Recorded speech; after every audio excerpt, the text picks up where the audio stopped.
안녕하세요 여러분. 이번 에피소드에서는 제가 2021년 비즈니스 목표를 달성을 하지 못하면서 개인적으로 많이 배웠던 것들을 모두 다 공유를 해드리려고 합니다. 사실 제가 이 비즈니스 목표를 달성을 하지 못했기 때문에 제가 스스로 세운 과연 올해에는 제가 이런 그 비즈니스 리뷰 영상을 찍어야 하나 그런 생각을 하기도 했었거든요. 뭐 안 찍어도 아무도 모르잖아요. 그런데 저와 같은 고민이라든지 그런 괴로움, 두려움 이런 것들을 느끼셨을 분들을 위해서 그건 여러분들만 느끼는 게 아니라 대부분의 창업가들이 앞으로 계속 이제 느끼고 극복해야 할 문제라는 것을 알려드리기 위해서 이 영상을 찍게 되었어요. 자, 저의 비즈니스에 대해서 이제 간단하게 이야기를 해드리자면은 저는 2020년도에 비즈니스 방향을 완전히 바꿨거든요. 그래서 그 전에는 이제 커리어라든지 해외 취업이라든지 이직이라든지 이런 얘기를 굉장히 많이 했고, 코로나가 터지면서 앞으로는 해외 취업의 의미가 굉장히 많이 바뀔 거기 때문에 여기에서 더 이상 내 그 소중한 비즈니스 시간과 자산을 투자를 하면 안 되겠다 싶어가지고 비즈니스 방향을 바꾸게 됐어요. 그러면서 이제 야심차게 그 비즈니스 목표를 정했어요. 2020년에 비해서 한 30%, 40% 이상 성장을 해야지라고 그 목표를 세웠었는데요. 결론적으로 봤을 때는 제자리 걸음하는 한 해가 되었습니다.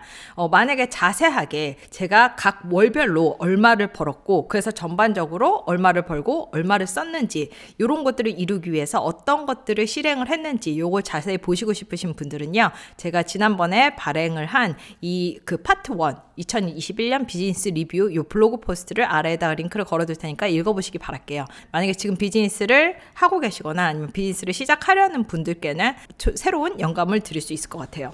어쨌든 그렇게 해서 이제 제가 세운 목표를 달성을 하지 못했는데 이걸 달성하지 못하겠다 이런 거를 한 작년 8월 9월 좀 넘어가면서부터 서서히 느끼기 시작했어요. 그래서 9월 정도 되면 이제 앞으로 한 4개월 정도 남았는데 이 4개월 동안 얼마를 벌어야 될지가 계산이 되잖아요.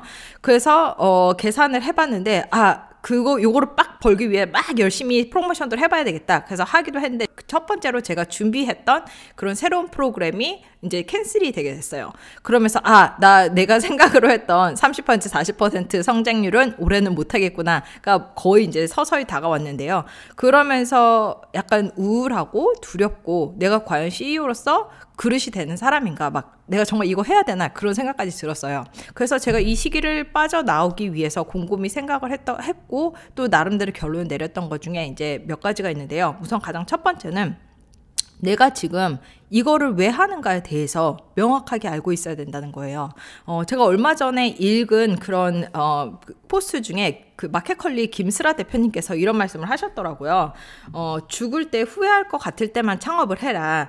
재미나 돈 때문에 창업을 하면 안 된다. 왜냐면은 정말 재미있다는 건 너무 순진한 이유고 돈 때문이라면은 이 돈을 나중에까지 만지지 못할 그럴 가능성이 크기 때문에 이런 거 없이 정말 죽을 것 같을 때만 죽을 때 후회할 것 같을 때만 해라 라는 말씀을 해주셨거든요. 저는 무슨 생각으로 이런 말씀을 해주셨는지 동의를 하고 여기에 대해서 맞는 말씀이라고 생각을 해요. 하지만 누구나 다 처음에 시작할 때 그렇게 비장하게 시작하는 건 아니고 처음에 시작할 때 목적과 나중에 이제 점점 이거를 해 나가면서 목적이 달라질 수도 있거든요. 저도 마찬가지였어요. 그래서 저 같은 경우도 처음에는 뭐 대단하게 비장하게 창업을 안 하면은 죽을 것 같고 죽을 때 후회할 것 같고 그래서 시작을 한 게 아니라 처음에는 단순히 저의 열등감을 해소하고자 그 창업을 시작했어요. 왜냐하면 저 같은 경우에는 미국으로 이사 가면서 워킹 비자를 받지 못했고 그러면서 제가 그동안 생각하지도 않고 원하지도 않았던 전업주부가 됐거든요.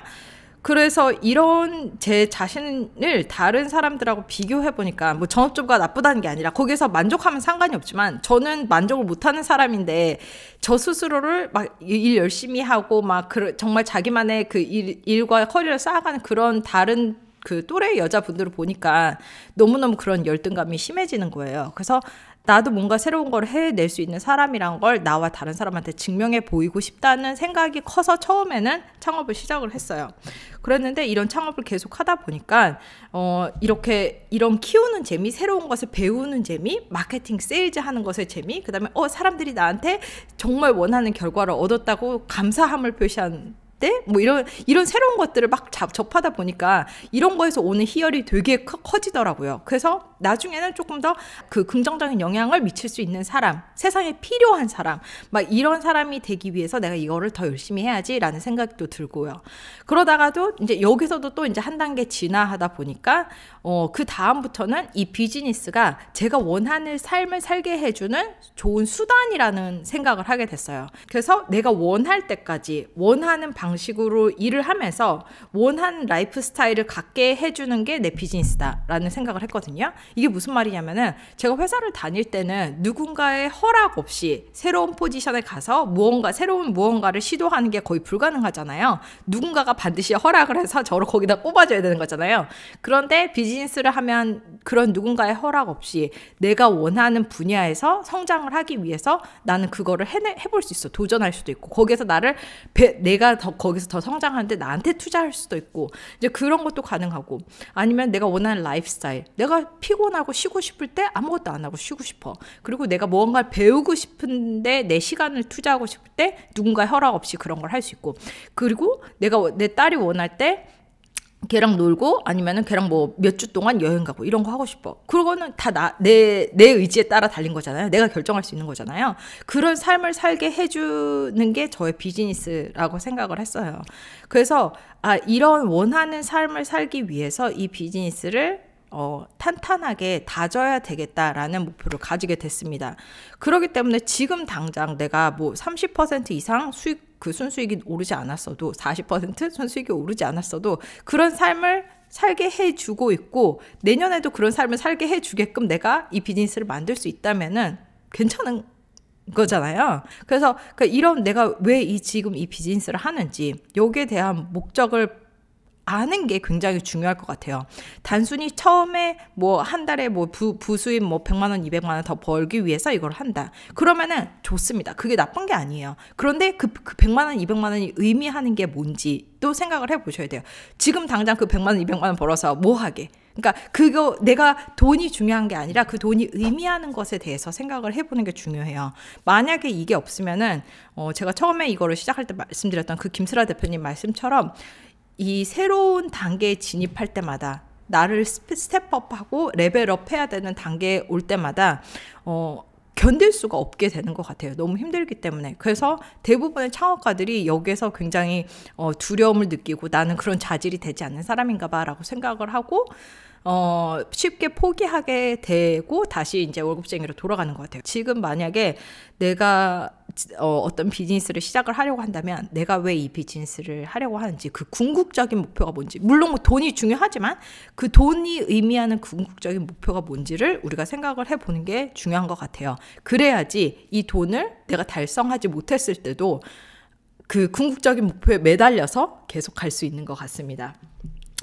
자, 그리고 두 번째는 모든 비즈니스가 다 이렇게 J커브를 그리면서 성장하는 게 아니라는 것을 아는 게 중요한 것 같아요.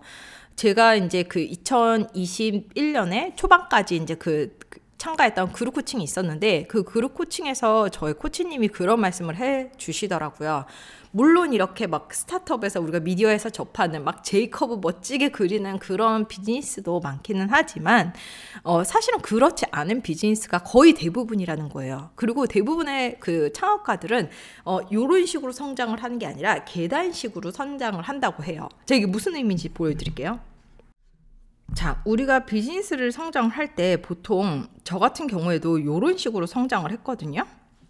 그래서 처음에는 이제 0원이었다가 그 다음 해에는 4천만 원, 그리고 그 다음 해에는 9천만 원, 그리고 그 다음 해에는 1억 2천 정도 됐었나? 어쨌든 1억 2천, 3천 이 정도 됐었는데 어쨌든 이런 식으로 이제 갔어요.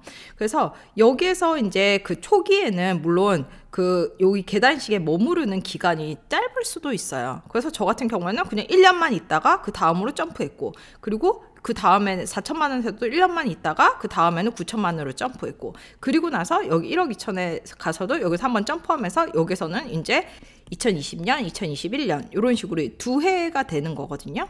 그런데 이렇게 되는 기간이 뭐 1년일 수도 있지만 뭐 길게로는 뭐 2년이 될 수도 있고 그 이상이 될 수도 있죠. 중요한 거는 우리가 이 계단식으로 뛰어넘기 전에 이제 새롭게 나를 레벨업을 해서 이 비즈니스에 적용을 하고 그래서 이제 그 다음 단계를 뛰어들 수 있다는 건데요. 저 같은 경우에도 마찬가지였어요. 이 0원에서 4천만 원 갈 때 요 티핑 포인트에서는 제가 그 새로운 비즈니스 모델을 이제 시도를 했어요. 여기에서부터 이제 제대로 된 온라인 강의 시그니처 프로그램을 만들어서 이제 런칭을 했더니 빵 그 다음에 뛴 거고요. 그리고 나서 여기에서는 이제 그 다른 여러 가지 한 두세 가지 강의를 더 런칭을 하고 자동화 퍼널로 돌리면서 이 다음 단계로, 그러니까 이때는 거의 2배 이상이죠. 2배 이상 뛰게 됐어요. 여기서 되게 많은 게 뛰게 된 이유가 정말 새로운 것들 제가 여기다가 투입을 했기 때문이에요. 그렇죠? 그 전까지는 이제 정기적 프로모션에 그 의존하는 그런 비즈니스였다가 여기서부터는 새롭게 이제 자동화된 세일즈 퍼널을 집어넣음으로써 비즈니스가 2배로 성장을 하게 된 거죠.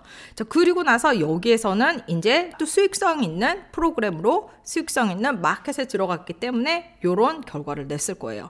자, 여기에서 제가 1억 2천에서 그 다음에 비슷비슷하게 1억 4천만 원 정도 나왔거든요. 2021년에는. 그래서 그러니까 거의 제자리 걸음했던 이유는 여기서 제가 크게 시도한 거, 크게 다르게 시도한 거나 저를 레벨업하지 않았기 때문이라고 생각해요. 근데 그게 꼭 잘못된 게 아니라 이거를 새로 배운 것들을 이제 다지는 기간도 필요하다고 생각을 하거든요. 그거를 다지는 기간이 작년이었어요. 그러면 다지는 기간 동안에는 당연히 새로운 것을 시도를 하지 않았지만 이제 이거를 이제 유지하는 단계에 있었던 거죠. 제가 만약에 이제 저를 한 단계 더 높게 이제 레벨업을 해서 새로운 것을 배우고 실행하고 저를 성장시켜서 이 단계를 빠져나오면은 그 다음에 이제 또 새로운 구간으로 넘어가게 되는 거겠죠. 그래서 지금 만약에 내가 제자리 걸음을 했다고 해서 나는 이거밖에 안 되는 사람인가 봐. 나는 원래 사업할 자질이 안 되는 사람이었어. 라는 생각을 하지 않으셨으면 좋겠어요. 대부분의 창업가 분들은 처음에 시작할 때는 누구나 다 사업한 그 경험이 없고 여기에서 내가 새로운 것을 배워가면서 점점 이제 그 새로운 나로 탈바꿈하가는 그 과정이에요. 이 과정을 즐기는 게 정말 중요한 것 같아요. 내가 성장하고 그래서 성장한 그 결과를 보고 이 과정이 재미없으면은 이 과정을 앞으로도 계속을 못해 나갈 수도 있다고 생각을 합니다. 그렇기 때문에 제가 마지막으로 정말 크게 느꼈던 것 중에 하나는 나 스스로를 객관적으로 돌아보고 여기에서 내가 조금 부족했다 이런 것들을 실질적으로 명확하게 파악을 한 다음에 그 다음에 여기서 조금 더 다르게 성장하려고 실행을 하는 게 중요하다는 거였어요. 이거를 아는 게 굉장히 어떻게 보면은 약이 될 때도 있지만 독이 될 때도 있다고 생각을 하거든요. 나 자신을 객관적으로 보고 나 이건 정말 잘 못했던 것 같아. 나 이런 결정을 한 게 너무 바보 같은 결정이었어 라고 생각을 할 때 우리는 여기에서 긍정적으로 풀어나가면은 그래서 나 다음에는 이런 식으로 해봐야지, 더 이런 식으로 시도를 해봐야지, 그래서 개선할 거야 라고 생각을 하는 분들도 있지만 이게 부정적으로 풀릴 때는 난 이거밖에 안 되나 봐, 나는 여기에서 더 이상 나갈 그럴 능력은 안 되는 것 같아, 내가 생각하기에 난 여기까지인 것 같아 라고 생각을 하시는 분들이 많아서 여기에서 이제 서서히 물러나게 되고 이제 반쯤 포기하게 되는 경우도 많은 것 같은데요. 이렇게 놔두면 안 된다는 것을 알았어요. 그래서 대부분이 빠지는 트랩이 이거라는 것을 알고 있기 때문에 저 같은 경우에는 나 스스로를 객관적으로 보지만 이 객관적으로 보는 이유가, 제가 2021년을 객관적으로 스스로 보는 이유가 거기에서 매몰되기 위해서가 아니라 여기서 빠져나와서 다음 단계로 넘어가기 위해서 객관적으로 보고 생각하고 성찰하고 이러는 거라고 생각을 해요. 그래야지 제가 그 다음 단계로 넘어갈 수 있겠구나라는 생각을 했습니다. 그래서 예를 들어서 제가 2021년을 돌아보고서 객관적으로 이제 저를 평가를 해봤을 때 2021년에는 제가 지금 당장 성장에 큰 원동력이 되는 일에 저의 시간과 노력을 투입을 하지 않고 중장기적으로 나한테 도움이 되겠지라고 생각한 일이라든지 아니면은 저의 그 자존심 이런 거에 그 근거를 해서 결정한 것들이 몇 개가 있었거든요. 그래서 예를 들면은 첫 번째 이제 그 커리어 강의를 제가 업데이트 하는데 거의 막 2-3개월을 쏟아부었거든요. 근데 중요한 건 전 앞으로 이제 커리어 강의는 올해가 아마 마지막이 될 거예요. 그리고 올해를 기점으로 제가 영구적으로 다 종료할 예정입니다. 그럼에도 불구하고 작년에 왜 커리어 강의를 업데이트를 했냐면은 저는 예전에 만들었던 커리어 강의를 봤을 때 이제 저의 기준과 맞지가 않게 됐어요. 그래서 이 강의를 보니까 제가 막 자랑스럽고 막 다른 사람들한테 막 그 강력하게 추천을 해주고 싶은 게 아니라 이거는 조금 들어주지 않았으면 좋겠는데, 이 강의는 봐주지 않았으면 좋겠는데, 이런 생각이 들기 시작한 거예요. 그래서 이거는 안 되겠다, 이러면 나의 명성에 누가 될 수도 있겠구나 라는 생각이 들어서 조금 더 시간을 들여서 그 커리어 강의 2개를 전반적으로 업데이트를 했고요. 제가 이거에 대해서 시간을 투입한 궁극적인 이유는 2가지였던 거죠. 그냥 저의 자존심 때문에, 그리고 하나는 이분들을 더 만족시키면은 나중에 중장기적으로 봤을 때 이분들이 회사에 나와서 자신만의 콘텐츠로 비즈니스를 만들고 싶을 때 언젠가 다시는 나를 찾아주겠지라는 생각을 하고선 이걸 한 거였어요. 그러니까 지금 당장의 성장에 정말 크게 도움이 안 되는 그런 결정이었던 거죠. 그 2번째는 제가 윌라라는 그런 플랫폼에 올라가서 저희 오디오 강의를, 퍼스널 브랜딩 오디오 강의를 런칭을 했는데요. 사실 이거 같은 경우에도 저의 단기적인 성장이라든지 아니면 돈적인 부분을 보고 한 게 아니라 조금 더 중장기적으로 생각을 하고 결정한 거였어요. 왜냐면은 지금 북미권에서는 오디오북 시장이 엄청나게 커지고 있는데, 저는 이것도 결국은 한국에서도 비슷할 거라는 생각을 했거든요. 그렇다면은 이 오디오북에 이제 자신의 시간과 돈을 투자하는 분들이 어떤 분들일까? 그런 분들은 보통 자신의 배움과 성장에 투자할 수 있는 분들이라고 생각을 했고, 이런 분들은 제가 원하는, 함께 하고 싶어 하는 분들이었기 때문에 이런 분들 앞에서 노출이 되면, 일찍부터 노출이 되면은 좋겠다라는 생각이 들어가서 오디오 강의를 런칭을 했습니다. 그렇기 때문에 사실 이런 식으로 제가 한 결정들이 단기적인 성장에 임팩트를 주지 못하는 것들이었던 거예요. 그런 것들을 했으면서 단기적으로 왜 난 이번에 크게 성장하지 않았을까를 고민을 하는 것 자체가 사실은 말도 안 되는 거죠. 내가 단기적인 성장에 영향을 주지 않는 것들을 했으면 좀 더 장기적으로 생각을 했어야 되는데, 한 행동은 장기적인 것들을 보면서 했으면서 단기적인 성장을 바랬으니까 이게 맞지가 않았던 것 같아요. 그래서 2022년도 올해에는요, 조금 더 지난 해보다는 단기적인 성장에 집중을 해서 제가 세일즈적인 측면에서 있을 때 그 좀 이렇게 올라갈 수 있는, 성장할 수 있는 그런 결정들을 할 것 같고요. 그리고 제가 얼마 전에 이제 말씀드린 대로 새로운 비즈니스, 그런 그 영미권의 책을 발간하는 출판 비즈니스 같은 경우에는 원래는 여기에다가 이제 막 책 3권을 내야지라고 생각을 했었는데, 그것도 조금 더 조정을 해서 요거 같은 경우는 이제 지금 아주 작게 사이드 프로젝트로 생각을 하자. 왜냐면은 지금 단기적인 성장이 더 먼저 하기로 했으니까, 우선순위로 두기로 했으니까. 그래서 요거 같은 경우는 단기적으로 이제 세일즈 퍼널들을 다 이제 업데이트를 하고 조금 더 개선을 한 다음에, 그리고 나서 남는 시간에 조금 더 사이드 프로젝트로 올해는 1권 정도만 발행을 하면, 출판을 하면은 그걸로 만족해야 되겠다라는 식으로 조금 더 조정을 했습니다. 이거 오늘 에피소드 어떻게 보셨는지 조금 궁금한데요. 제가 이거를 찍은 거에는 2가지 이유가 있어요. 물론 저랑 같은 지금 고민을 할 거나 그런 두려움, 아니면 그런 뭐 걱정을 하신 분들께 걱정하지 마라. 앞으로 우리가 비즈니스를 성장시키면서 계속 느낄 부분이고, 나와 싸워야 될 부분이고, 우리가 이 일을 하는 이유가 뭔지, 그리고 이 계단식 성장을 어떻게 대할 것인지, 여기에 대해서 생각을 해야 된다, 이런 메시지를 드리기 위해서였고요. 2번째는 제가 지금 이렇게 비즈니스를 하는 이 과정을 전부 다 기록으로 남기고 싶어서 이 영상을 만들게 됐습니다. 여러분들의 올해 목표는 어떤 건지, 작년 대비해서 어떤 것들을 더 잘하고 싶은지 저와 공유를 해주시고 싶다면 아래 댓글을 통해서 여러분들의 생각과 목표를 나눠주시기 바랄게요. 자, 그러면은 다음 에피소드에서 또 만나 뵙도록 하겠습니다. 감사합니다. 다음에 봬요.